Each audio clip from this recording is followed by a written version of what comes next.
"I'm sure I've been here before," said Lenson, shocked by the misery of the country.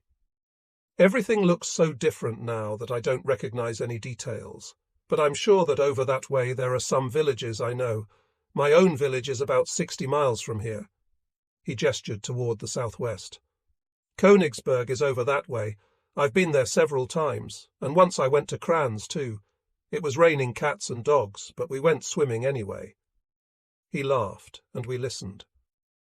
Despite the crushing retreat and numbing cold, Lenson seemed to have revived on his native soil. However, he felt the anguished silence of this village, whose inhabitants had fled the day before, more intensely than the rest of us. 300 of us, exhausted by a 12-mile march over waterlogged ground that had begun at dawn, were sitting doubled up for warmth, waiting for an uncertain 11 o'clock distribution of food. Only Lenson was on his feet, pacing up and down the length of the stable wall, which the rest of us were leaning against, sheltering from the incessant rain. We heard his voice against a background of explosions, which were more or less loud, more or less distant, coming from the southeast. We scarcely noticed the sounds of war anymore. They had become so much the ordinary background of our lives that we no longer paid attention to them unless they were inside a perimeter small enough to threaten immediate danger. Except for the noise to the east, everything was quiet. We were somewhat like people who cannot enjoy peace and quiet without a phonograph, who need noise before they can relax. Perhaps they are simply afraid of true silence. Unfortunately for us, we had no control over the volume of noise, and in fact would have been much happier without it. Except for Lenson's harangue, nothing was happening. Some 25 yards from us, 6 men were preparing lunch. Somewhat further off, another group was seriously engaged in attending to personal needs. Others were resting, with their eyes half closed or staring into space, dizzy with exhaustion. The melancholy autumn weather brushed our faces with its damp freshness.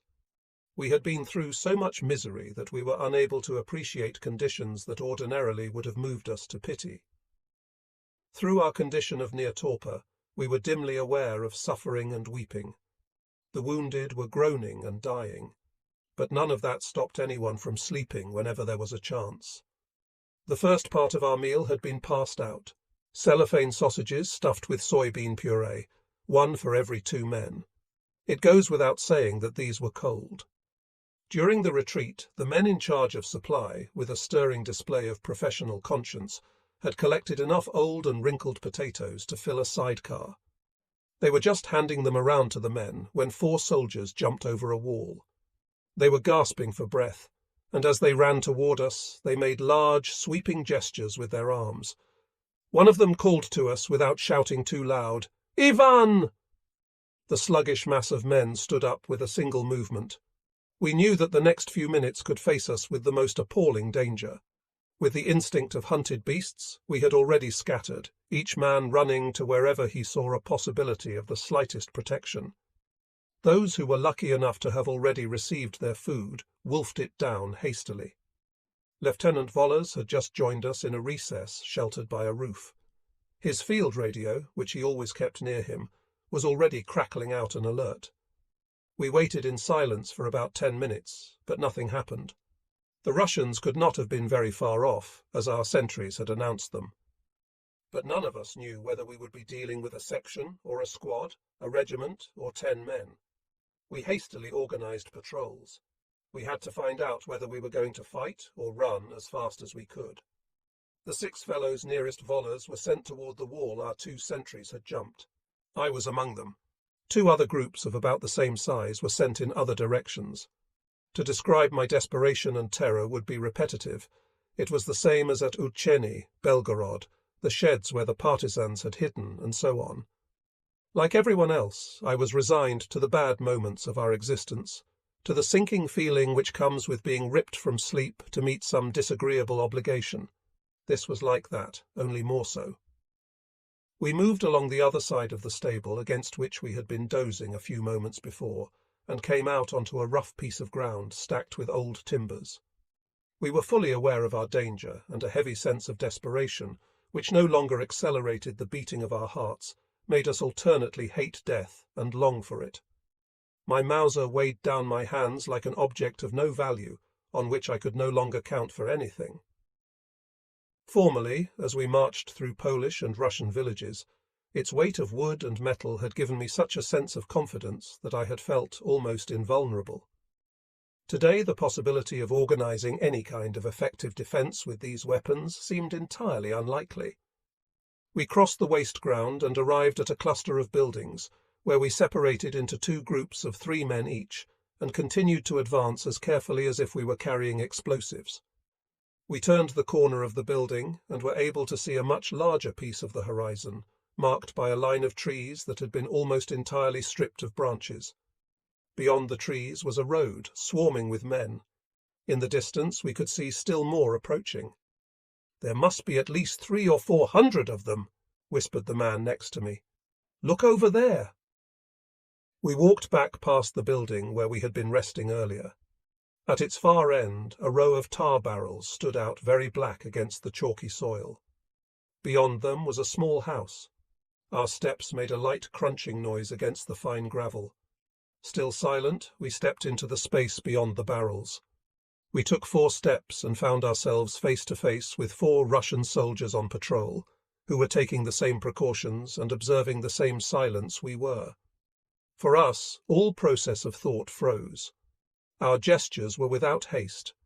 The Russians opposite us were also moving very slowly and watching us. It seemed as if, by some miracle, the same calm had been imposed on both sides. No one fired. With deliberate, calculated movements, both Russians and Germans withdrew to the shelter of the building. We stared at each other with enormous eyes. "We've seen enough of them," muttered Wiener. "Half turn." We went back to our starting point, and Wiener made his report. We felt as if we'd been dreaming. A quarter of an hour later, we had set up our defences in the northern part of the village and its approaches. According to our intelligence, we were involved with an infantry regiment of some 2,000 or 3,000 men. There were 300 of us, but we were not ordered to retreat. Hours of agonized waiting went by. We were used to lengthy Russian preparations, but we also knew how steady their thrust would be. By the time the first contacts occurred, it was already growing dark. The first Russian assault units moved carefully up to the buildings under cover of dusk. The waves of Russian infantry no longer had the same dash as at Belgorod or on the Dnieper. Such astounding losses had been inflicted on those howling mobs throughout the reconquest of their territory that the Russian High Command had been obliged to conceive a somewhat less heroic tactic. Also, although they were fiercely determined to revenge themselves on us by trampling on German soil, they were fully expecting us to mount a desperate resistance. And they had come to count more heavily on the effectiveness of their tanks and aviation to reduce our smaller, under-equipped units. On our side, the magnificent lines of shouting soldiers were becoming increasingly rare, while the Bolsheviks were increasingly fighting in a European style, using techniques more or less learned from us. This shift did not make our position any easier. Our group fired at a Russian patrol leaping toward us, but we saved our mortar for later. We were beginning to run out of shells. This was only a small encounter, which seemed without importance to men accustomed to tornadoes of fire. A few fragments of brass hurtling through the dusk, breaking a shoulder, crushing a breastbone, or carrying off a life. Nothing, in short, which even approximated the pitch of a real battle. Of course, if the same exchange should take place in Paris today, it would be considered sufficiently serious to empty a whole section of the city and make all the headlines. Each time has its own habits and style. Throughout that black and foggy night, the Russians continued to dig in beside our precarious positions. The thought that they might burst out at any minute was terrifying enough to make us sick. Perhaps this evening would be our last. Ivan would overrun us and put an end to this desperate chase, which had lasted for nearly 2 years and covered thousands of miles marked with fear and blood. Probably tonight would be the night. We no longer knew what to hope for. But the night went by, a night of cold watchfulness broken by flares and distinguished by nothing in particular. The Russians, who seemed to be in no hurry, watched us as we watched them. I even managed to sleep despite the watch we were supposed to keep unbroken. Several others did the same, and it was only the cold that kept us from having a real rest. Finally, dawn broke, and with it our tension increased. The air and ground shook. The rain, which usually muffles noise, seemed to have no effect on the heavy grinding of chains and the percussive exhaust of a large number of armoured vehicles. A column of tanks was driving toward the motionless village, where Russian infantry was already waiting, calm and resolute, for our deaths. We knew that there were not enough of us for any kind of defence against tanks. We had no anti-tank guns, and the few Panzerfausts we had left would never be able to stop that mass of tanks, which we judged from the noise to be quite large. Our hair bristled with cold and fear as we organised our disengagement with the speed that had become familiar. Everyone was on foot except for the drivers of our 2 sidecars, which were used for liaison between the command group and ourselves. 10 soldiers were harnessed to each gun, as we couldn't let the Russians hear the sound of engines. The company withdrew in a silence worthy of Hollywood Indians, leaving just enough men to form 3 interception groups. Each of these was made up of 10 men, with 2 Jägerpanzerfausts and 4 covering riflemen. My group included Smellens and a young boy who had been specially trained in handling a Panzerfaust. Lindbergh, 2 other fellows, and I covered them. This proved to be the only time I was ever in command, a unique and tragic time during which I was responsible for 5 other men. In the second group, I knew Lenson at the Panzerfaust. In the third group, no one. Each anti-tank group had 3 Panzerfausts, heavy, cumbersome weapons that allowed us a total of 18 chances. With maximum luck, if we hit home every time, we could hope to stop 18 of the 60 to 80 tanks we knew were coming toward us. We stiffened with terror as we grasped the desperate reality of our situation. Lieutenant Vollers told us that the enemy was slowing down and that when 5 or 6 of their tanks were in flames, their demoralization would increase. He said that we would rejoin the company within 24 hours. But nothing could distract us from the horrible mathematics of the situation.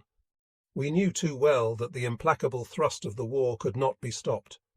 Today, on this day accursed of all others, our turn would probably come. The rest of the company moved silently past us as we listened to the final recommendations of our superior. The rumble of tanks continued unbroken. I saw Howells going by beside the veteran and ran out to grasp his hand. Lieutenant Vollers stopped talking when he noticed me. I produced a few obscenities for Howells and Wiener, inappropriate to the gravity of the moment, and briefly considered giving Howells something to send to my family later. But I couldn't find anything and limited myself to a hoarse laugh. Howells couldn't think of anything to say to me, and Wiener dragged him off. Vollers left us next, and our groups separated. I remained alone with my command, and with my doubtful friend Lindbergh, who had turned white and numb with fear. I, much too young for the job myself, had become a group leader, charged with dragging 5 other boys who had not yet attained their majorities into a horrible game of cops and robbers. I threw a quick glance at my subordinates. They were staring toward the south, where the noise was coming from. Lenson shouted and waved toward a dip in the ground, where there were 4 or 5 buildings, probably a farm. I and my group ran after Lenson. The third group looked for somewhere to hide along the road.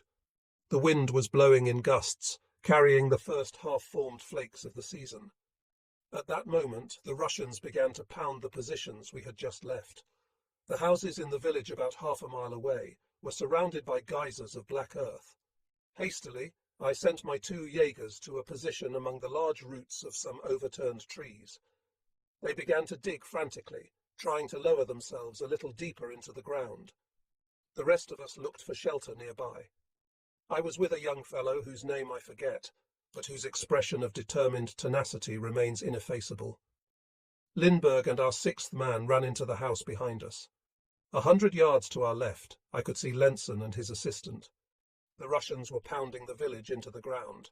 It was lucky we had left it when we did. As we listened once again to the noise of tanks rolling through smoking ruins, we relived the sensation of waiting through the unbearably long minutes just before action begins. We tried hard to think, but the diabolic round of our past unwound through our memories, good and bad moments in a rush too fast for any of the relief tenderness can bring.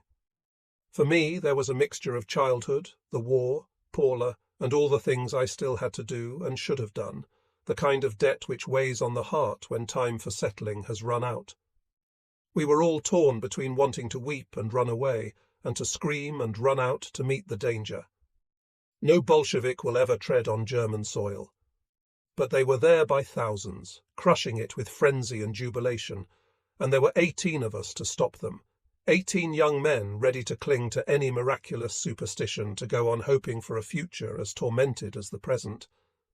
Then they appeared, 10 of them at first, following the road guarded by our third group. The third group watched them coming and did their duty. We helped them, inspired by almost unbearable emotion, played out by thousandths of a second.